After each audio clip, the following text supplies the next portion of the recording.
Happy New Week po sa bawat isa. At tayo na naman po ay muling mag-aaral po ng ating pong morning man mga kapatid. Ano po? So para po sa umagang ito, tayo po ay magpapatuloy sa pag-aaral po ng morning man sa buong linggo po na ito. Bago po tayo magsimula mga kapatid, tayo po muna ay manalangin. Let's pray. Dakila po naming Ama, ng tayo nasa mga langit. Kami po ay patuloy na papasalamat sa inyo sa nagdaang pong buong isang linggo at ngayon po sa umagang ito, panibagong linggo, kami po ay humaharap sa inyo. Patuloy na papasalamat upang patuloy po na mag-aral ng inyong mga salita. Nawa po Ama, samahan kami sa umagang ito. Matuto po kami ng inyong mga salita. Maraming salamat po Ama. Ito lamang po aming hiling at dalangin sa pangalan ni Jesus. Amen. So once again, mga kapatid, good morning po sa bawat isa. And happy Sunday po. I hope and I pray na maganda po ang gising po natin mga kapatid at nakapag-worship po tayo ng mas maganda sa araw ng Sabat. So tayo po ay mag-aral po ng salita ng Panginoon sa umaga po ito. At ang pag-aaralan po natin ay may pamagat na I will come again. So alam naman po natin na ang Panginoon ay malapit na pong dumating. Sa title pa lang mga kapatid talagang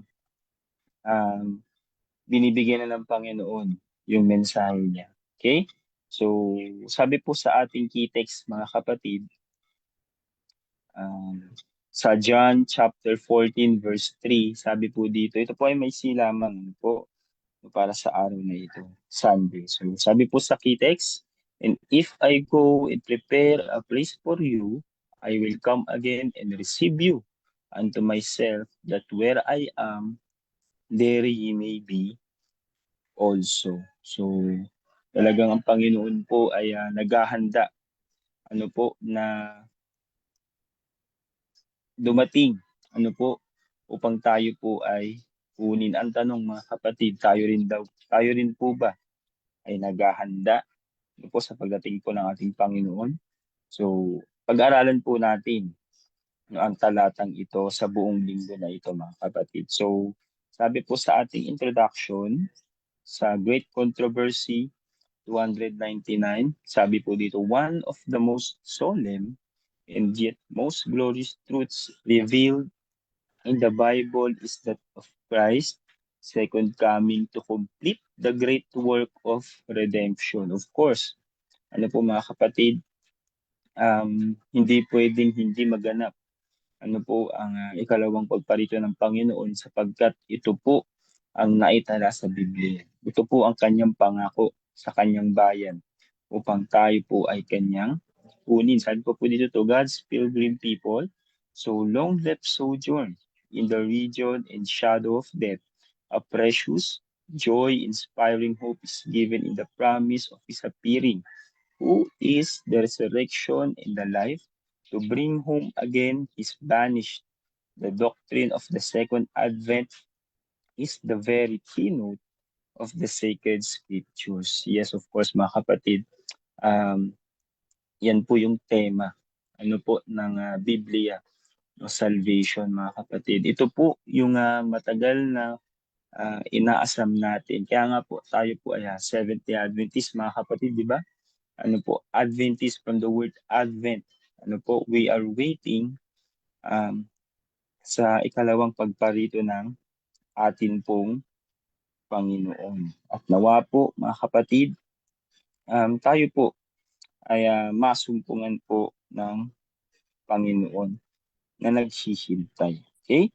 So, dako po tayo sa ating Sunday lesson. Sabi po ng first question mga kapatid, upon what promise of Christ is the Christian's hope of the second coming based?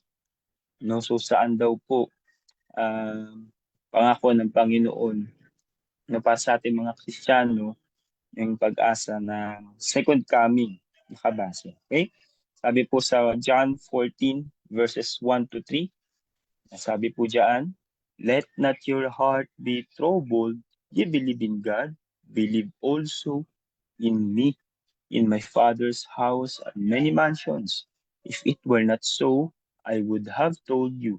I go to prepare a place for you, and if I go and prepare a place for you, I will come again and receive you unto myself, that where I am, there ye may be also." Nawa mga kapatid, ano po, ito po ay panghawakan natin, no? Ito pong pangako na ito ng Panginoon. Kasi ito lamang po yung tanging pag-asa po natin. Alam niyo po, no, sabi ng tala, no, darating yung time of trouble such as never was. No, hindi natin alam mga kapatid kung gaano po katindi yung time of trouble na yun. Sabi nga, even the very elect. No, imagine, very elect na yun mga kapatid. No, so how much more no tayo? Ano po, kung maging kabilang man tayo sa mga very elect na yun mga kapatid. No? So, kinakailangan po mga kapatid, ito pong mga pangako na ito, no, ay talagang ito yung maging basehan ano po ng ating pananampalataya. Ah, ito po yung panghawakan po natin. Ano po? Sabi po ng ating note sa Testimonies Volume 8, sabi po dito, "Long have we waited for our Savior's return. But nonetheless, sure is the promise. Soon we shall be in our promised home. There, Jesus will lead us beside the living stream flowing from the throne of God and will explain to us the dark providences through which is the earth. He brought us in order to perfect our characters. There we shall, there we shall behold with undimmed vision the beauties of Eden restored." You see, mga kapatid, ano po, kaya mapalad po tayo mga kapatid dahil nakilala po natin ang ating Panginoon. Bakit? Kung hindi po tayo, um, kung hindi po natin nakilala, meron po ba tayo ganitong mga promise? Ano po, meron po ba tayong mga ganitong hope?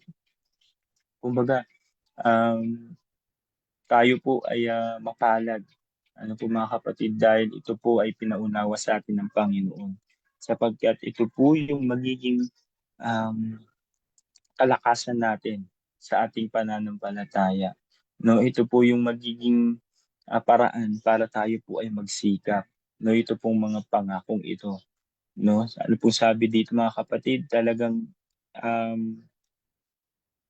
sa kabila ng mga paghihirap, ano po, sa kabila po ng mga problema, ano po ng mga pasanin sa buhay, pagkalungkot, no, mga namamatayan, talagang andyan po yung ating Panginoon.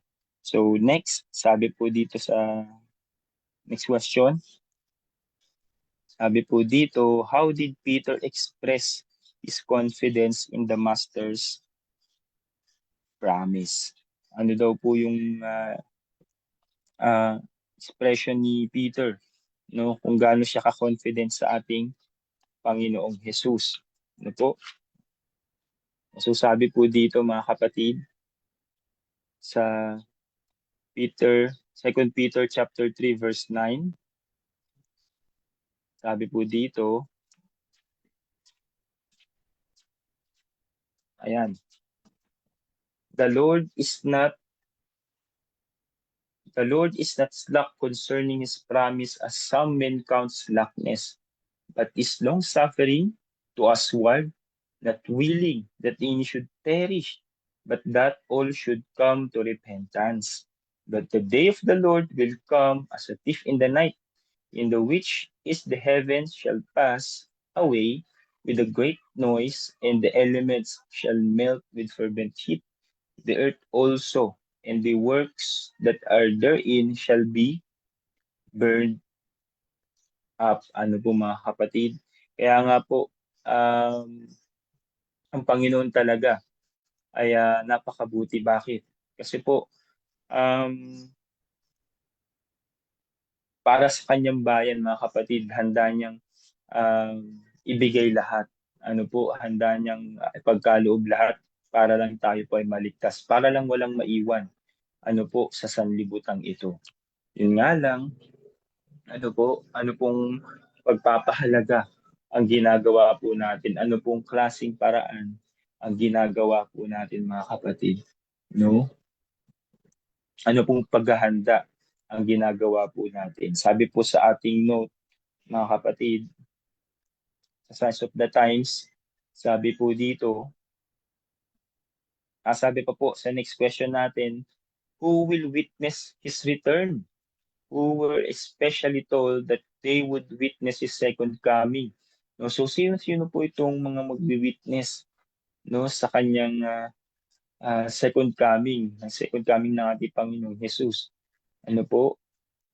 So basahin po natin sa Revelation chapter 1 verse 7, behold, he cometh with clouds, and every eye shall see him, and they also which pierce him, and all kindreds of the earth shall wail because of him. Even so, Amen. So, sino-sino po yung mga makakasaksi sa second coming ng Panginoon? No? Yan po, sabi ng Revelation chapter 1, verse 7. Yung mga talagang um, na every eye, ano po, shall see him from north, south, east, and west. Mga kapatid, talagang makikita yung kanyang second coming. Ano po? So, dalawang klase po ng tao, ano po, ang masusumpungan ng Panginoon. Yung nakatingin sa kanya ng diretso at yung mga tatakbo palayo. Ano po? So, sabi pa po dito, mga kapatid, sa atin pong note, whether we be saved or lost, we shall sometimes see the Savior as He is in all His glory and shall understand His character. At His second coming, conviction will brought to every heart. Those who have turned from Him to the trivial things of this earth, seeking selfish interest and worldly honor will in the day of His coming acknowledge their mistake. Kaya nga po, di ba, may kasabihan tayo na nasa huli ang pagsisisi. Ano po? Nasa huli ang pagsisisi. Kaya nga, marami pong mga tao, no, imagine, um, ilan po ang manasumpungang banal ng Panginoon sa lupang ito? Pag siya po ay dumating na, 144,000. Na ilang porsyento po ng 8 billion population yan. Di ba? So napakadami po. Napakadaming mga tao ang talagang tatalikod sa ating Panginoon. Pero sadly, no, hindi man nais ng Panginoon, pero marami po, no, ang tatalikod sa Panginoon. So kaya nga tayo, mga kapatid, nag-aaral ano po sa umagang ito, at yung tayong mga personal studies, Bible studies na talaga namang makakatulong sa atin sa pagpapalakas ng pananampalataya upang nang sa ganun hindi po tayo maging kabilang, no, sa mga taong tatakbo o magtatago sa bato dahil tayo ay nasisilaw sa glory ng Panginoon. Okay? Sabi pa po, ano po sa note, not only does this apply to those who last saw Christ when he hung on the cross of Calvary, but to those who by wrong words and actions are cursing him today. Daily he suffers the agonies of crucifixion. Daily, men and women are cursing him by dishonoring him, by refusing to do his will. So papaano po natin, uh, papaano po natin na pipierce ulit ang Panginoon, no, sa uh, ngayon sa ating pong kalagayan, sa ating pong panahon, paano po natin siya na ipapako ulit sa cross sa pamamagitan po ng mga kasalanan po nating nagagawa. Nasabi nga po ng tala, every time na tayo po ay nagkakasala, no, paulit-ulit na kasalanan, ihingi na natin ng tawad, tapos nagkasala ulit tayo, atin po muling pinapako ang Panginoong Jesus. Okay? So yan po yung tinutukoy. No? So, last question para sa umaga pong ito. No, sabi po dito, how did Christ describe His return? So, papaano daw po ay um, pinakita yung ikalawang pagparito ng Panginoon. So, paano po niya ito describe? Matthew 24 and 27 and Luke 17:24, sabi po dito, for as the lightning cometh out of the east and shineth even unto the west, so shall also the coming of the Son of Man be. Ano po? So, kitang-kita po from the four corners of the earth. For as the lightning, the lighteneth, that lighteneth out of the one part under heaven, shineth unto the other part under heaven, so shall also the Son of Man be in his day. Basahin po natin yung ating note sa Maranatha 2:87, 2:8:3. Po, sabi po dito, in the day of the Lord, just before the coming of Christ, God will send lightnings from heaven in his wrath, which will unite the fire in the earth. The mountains will burn like a furnace and will pour forth terrible streams of lava, destroying gardens and fields, villages and cities as they pour their melted ore. Rocks and heated mud into the rivers will cause them to boil like a pot and send forth massive rocks and scatter their broken fragments upon the land with indescribable violence. Whole rivers will be dried up, no mga kapatid. So ito po yung mga sign. Ito po yung description.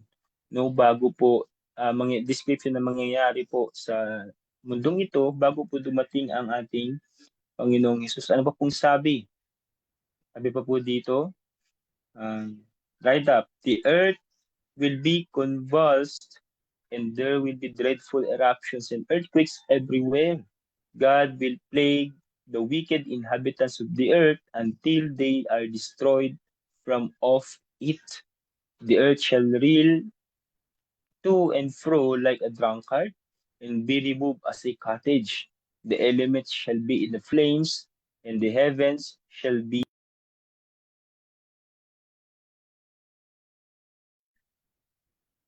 rolled together as a scroll.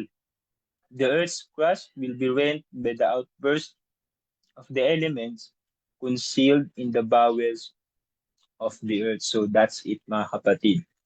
No, kung paano po, kung ano po ang mangyayari sa mundo bago po dumating ang ating Panginoong Jesus. Talagang liligligin po, talagang magkakaroon ng distraction, talagang magkakaroon po ng um, kaguluhan ano po sa mundong ito, mga bulkan, sasabog, no, talagang magkakaroon ng mga earthquakes, ng mga disasters, no, kasi yan po yung mga sign ng pagdating ng Panginoon. Tanong mga kapatid, nangyayari na po ba? Ano po? Nangyayari na po ba sa panahon natin ngayon? Nababalitaan na po ba natin no, sa mga television? No, totoo mga kapatid, nangyayari na po sa panahon natin ngayon. Kaya naman po, sa umagang ito, no, tinuturo po sa atin ng Panginoon na ang Panginoong Hesus po ay malapit nang dumating. Yun po, Jesus will come soon, anytime, as a thief in the night. So kung tayo po ay hindi naghahanda, kung tayo po ay hindi nagsisikap, kung tayo po ay walang ginagawa, wag na po tayo magsayang ng oras. No, hindi po tayo makakasama sa langit. So, ang warning sa atin ng Panginoon mga kapatid, tayo po ay maganda, tayo po ay magsikap, tayo po ay gumawa sa kanyang gawain mga kapatid. At ano po, i-meet natin ang Panginoon sa langit na bayan. So mga kapatid, sa umagang ito lamang po ang ating morning mana at I hope and I pray tayo po ay napagpala sa umagang ito. Before we end, tayo po muna ay manalangin. Let's pray. Our Heavenly Father, thank you so much po sa mga salita ninyo na nakapag-inspire po sa amin, nakatulong po sa amin hindi lamang po sa pamamagitan ng warning, kundi sa pamamagitan din po ng pagpapaalala sa amin na kinakailangan po namin maghanda, kinakailangan po namin gumawa, at kinakailangan po namin um, sakripisyo ng mga bagay na meron pa po kami na pinanghahawakan na kabilang po sa sanlibutan ito. Nawa po, Ama, makasama kami na maligtas, na makarating po ng langit, makasama po ang Panginoong Hesus. Tulungan niyo po ang bawat sa amin, Ama, sa buong araw na ito, sa buong linggo na ito, na magkaroon po ng matibay na pananampalataya at makatayo po sa mga pagsubok ng buhay. Nawa po, Ama, ma-perfect namin ang aming mga characters, pamamagitan po ninyo. Ito lamang po ang aming hiling at dalangin sa pangalan ni Jesus. Amen. So once again, mga kapatid, maraming salamat po sa inyo pong pag-tune in sa atin pong Facebook Live and Zoom meeting.